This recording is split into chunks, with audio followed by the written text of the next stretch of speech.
Hello, welcome back to AWS On Air. We have another segment today where we get to talk about Amazon Bracket and in specific the Quantum Solutions Lab from Amazon Bracket. So my name is Nathan Peck. I'm joined by Jordan Sullivan, and we have a special guest today, Martin Schutz, who is a senior quantum data scientist with the Quantum Solutions Lab. So let's introduce things by talking about this Quantum Solutions Lab. What exactly is that, and what's it doing for folks? Our team, the Amazon Quantum Solutions Lab, is a team of research scientists that work very closely with our customers with the core mission to help them get quantum ready. That is, prepare for a future when this technology will eventually be commercially viable.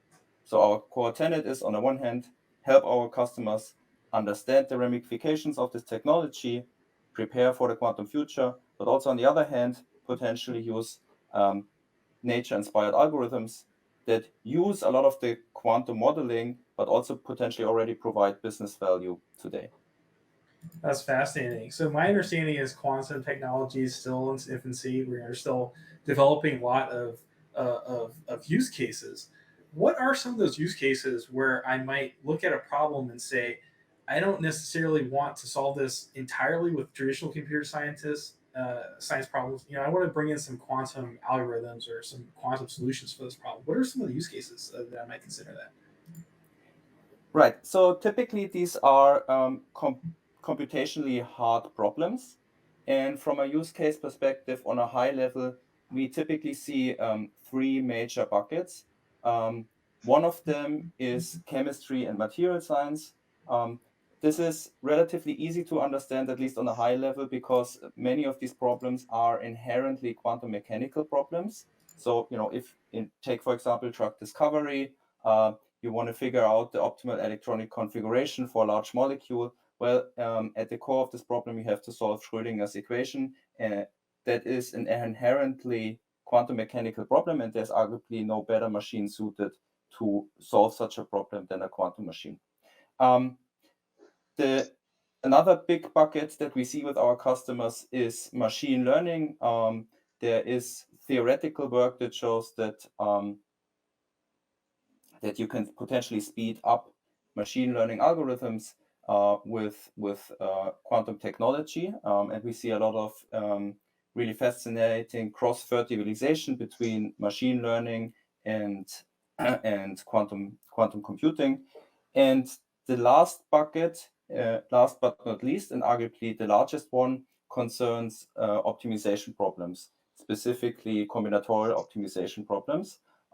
That's the largest buckets because optimization touches every aspect of our lives. You see optimization problems across the board in all verticals, and we already have today some special purpose quantum computers that can solve specific optimization problems. So, for example, like the quantum annealer provided by D-Wave on Amazon Bracket. Yeah, thanks for sharing about that, Martin. So you were actually just telling me about a really interesting solution that BMW actually had worked with the Quantum Solutions Lab on. Can you tell us a little bit about that? Yeah. So the BMW is, has embarked on its journey to get quantum ready. And we have done so in close collaboration with BMW along two threads. On the one hand, we have run the BMW Quantum Computing Challenge, which was a call to action for the larger quantum computing community.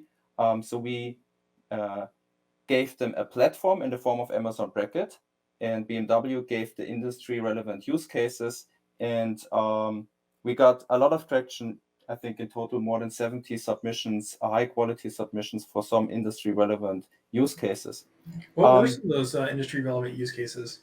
Yeah, so we went public. Essentially, BMW shared 4 use cases with the public, and they were essentially spread out across these 3 buckets that I mentioned. So we had one use case at the intersection of machine learning and quantum computing about image classification.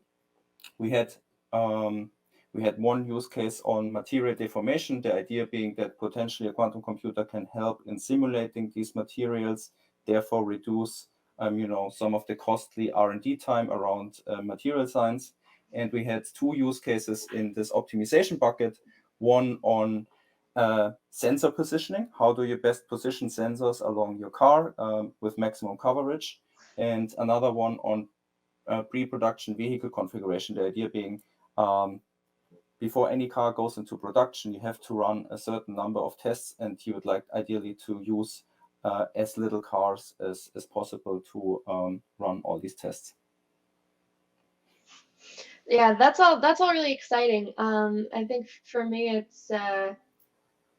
it's fascinating to see that a company like BMW is already getting quantum ready and finding use cases that are going to be likely suitable for quantum computers. You know, in a lot of ways, quantum computing still feels like this very like sci-fi technology, and I think finding these really concrete sort of use cases, you know, around optimization and placement of sensors. You know, this is something really, really concrete, and I find that really exciting to sort of think about. Yeah, I think you said that we had actually a video of another use case that the Quantum Solutions Lab was developing with BMW, right? That's right. So I hope you can see my screen. I'm sharing the video now. I think, okay, yes, there we go. Right. So what are we seeing here? Oh, so I hope you see it now. Here, yeah, maybe we should start it over and we can see the whole thing. It's going to start over in a second. All right, so we'll just wait for it to loop. Let me try to explain what's going on here. So what we're looking at here is the process of PVC sealing in production. What's PVC? Just for the So audience? PVC is a material that's these white stripes that the robots apply here across the seams of the car body, and that is important for many reasons, specifically for water tightness and soundproofing. So you apply this material whenever two sheets of metal meet each other. So this is done here with, you see, 4 robotic arms in the paint shop at the BMW plant, and it is a very hard optimization problem, because you have to figure out the trajectory along which these robots move. You want to do this as fast as possible, but you have to apply PVC to all seams. Obviously, you have a lot of constraints. These robots are not supposed to hit each other. They are not supposed to bump into the car body.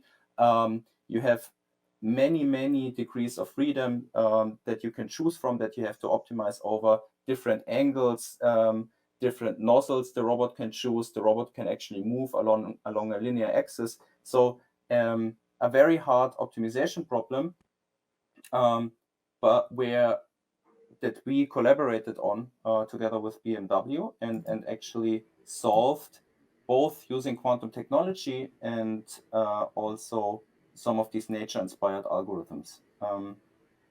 Maybe let me pause here for a second. Does this make sense? Yeah, it totally makes sense. I can see in that video. I definitely don't want those robots hitting each other. I don't want them spraying over the same location multiple times, just putting on too much layers of stuff that's going to drip down.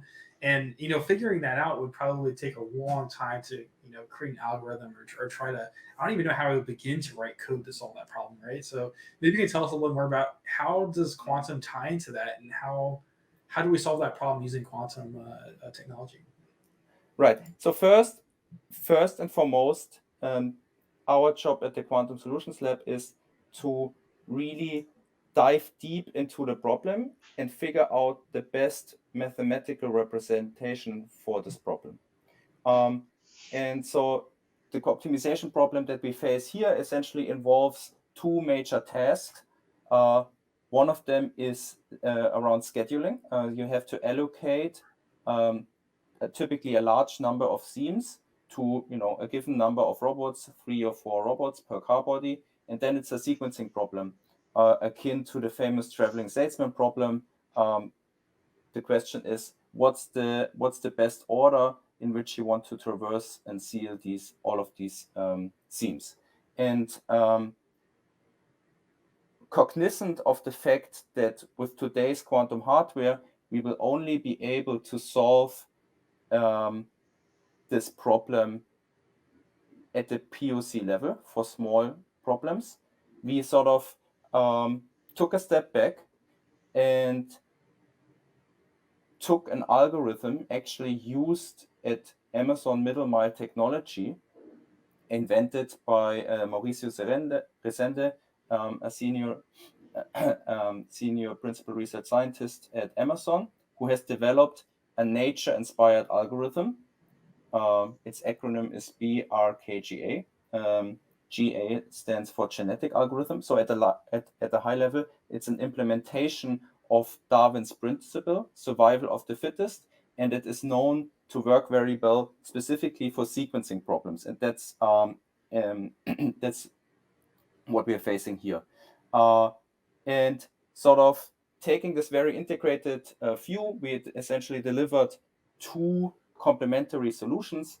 On the one hand, we built this biased random key genetic algorithm, implemented that for BMW, tweaked it to this specific robot motion use case, and achieved a 10% improvement over BMW's in-house greedy baseline. That is shown here as the green curve. So with our algorithms, up to the largest system sizes that we looked at that are industrial relevant, 70 seams, we got a 10% improvement. So, bumping up instead of 50 seconds, for example, our solution only needs 45 seconds to cover the entire car body. But at the same time, we complemented that with quantum-based solutions. So these are some of the curves that are restricted to smaller system sizes here are shown here, and give a transparent view to BMW of what is possible today with today's quantum technology. So I'm going to ask, backing up a little bit, I'm going to ask a question, maybe it's a stupid question, but what exactly is a greedy baseline here? You said it outperforms greedy baseline by 10%. Mm-hmm. What does that mean exactly? Greedy baseline here refers to an algorithmic approach that, as the name suggests, is very greedy. So it doesn't look far into the future. It only takes the next best move. That's the idea between any greedy algorithm. And a greedy algorithm is what is used today at BMW to try come up with a good solution to this very hard optimization problem. Wow! And so if I understand correctly, then this what we're calling a physics-inspired, nature-inspired algorithm was able to come up with a solution which causes robots to paint the car 10% faster. That's so right. I'm imagining now, the assembly line is rolling along, and we're actually getting more cars through. 10% more cars through. That's huge cost savings, and thanks That's to right. Quantum figuring out a better solution to this particular problem.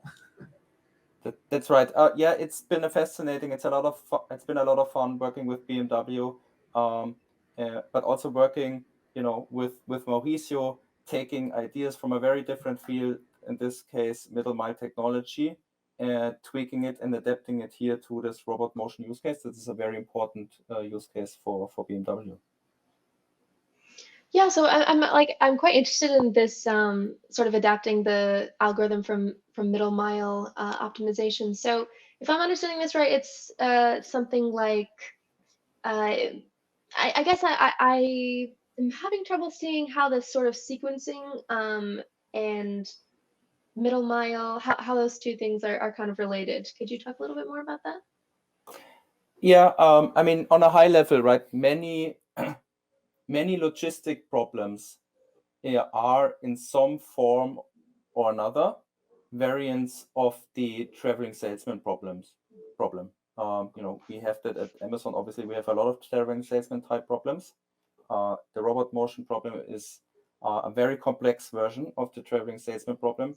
And what this algorithm allows is that we do not only solve the bare bone traveling salesman problem, the best sequence of seams, but also optimize over all the other degrees of freedom that we are facing here, like the various angles a robot can take, the nozzles a robot could use, the linear axis position, the robot can take, that blows up the combinatorial search space massively, but can be accounted for very natively in this algorithmic framework. And just for our viewers and for my own test purposes, let's see if I remember my basic computer science. The traveling sales problem that arises from the idea that if you have a map and you have a salesman who wants to visit every single one of their customers that are spread out all over the map, how do you find a path from point to point to point, which is the shortest path to visit all of these locations?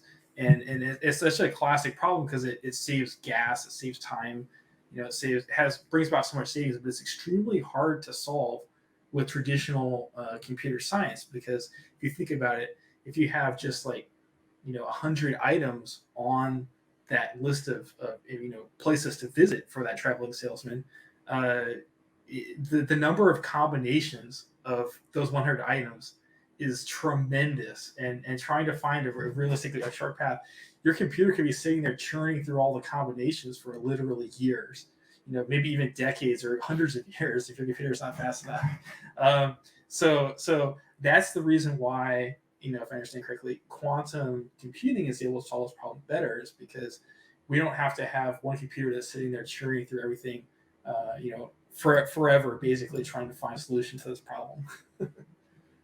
Yeah, and specifically what we use here is, there are many ways to formulate this problem mathematically, and some are better than others. And that is what we try to call a native modeling. So native, that you're just as close, as efficient in your model as possible, basically introducing the smallest number of variables possible.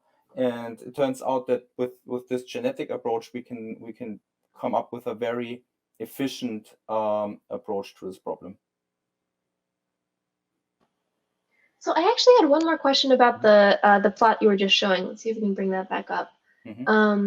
So is the quantum solution actually included in this plot? The quantum solution is included in this plot. It is the purple one, and you can see we pushed really hard. And what we used is a hybrid approach. So basically, you chop up this gigantic problem into small problems, and then we solve the small sub problems individually on today's quantum hardware, and then stitch together the individual solutions again to have a global solution. And that actually allowed us to go up to 30 seams here, but that's kind of the maximum that you could do with today's quantum hardware. But that gives a very transparent and honest view of what's possible today, and that helps our customers, BMW, in developing and assessing the capabilities and limitations of this technology, and build a strategic roadmap together with us.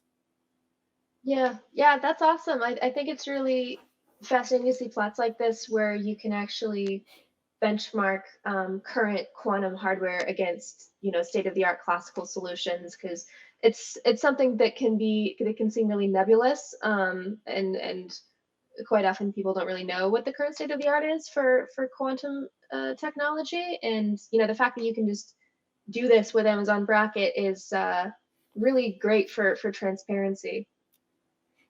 Absolutely, yeah. So let me ask before we run out of time. This is amazing that the Quantum Solutions Lab is helping BMW with this particular problem. How do other companies, and really should other companies, I imagine other companies are probably going to want to get into quantum applications as well. How do they also get to benefit from the Quantum Solutions Lab? How do they bring their problems in and get them solved as well? Yeah, so we really talk to many customers, essentially across all verticals, automotive, manufacturing, finance, healthcare, life sciences. But we typically like to work backwards from target use cases. Many of them could, for example, be optimization problems. Others could be, a prominent example in finance, for example, could be portfolio optimization. And then starting from that use case, work backwards, find the best mathematical model, try to come up with the best algorithmic strategy around that model, and then really try to make a head-to-head comparison of the best quantum solution to the best nature-inspired solution, and with that provide an integrated solution to our customers, and helping them on their journey to get quantum ready. That sounds super awesome. So bring your use cases to Amazon Bracket and the Quantum Solutions Lab. Maybe there's a quantum application there in your future to help you solve those problems more efficiently. Absolutely, yeah. Thank you so much for taking the time to talk to us about Quantum Solutions Lab and how they will help BMW. And looking forward to seeing what folks are able to build with the help of Quantum Solutions Lab. Thank you so much. Thanks for having me. Thank you.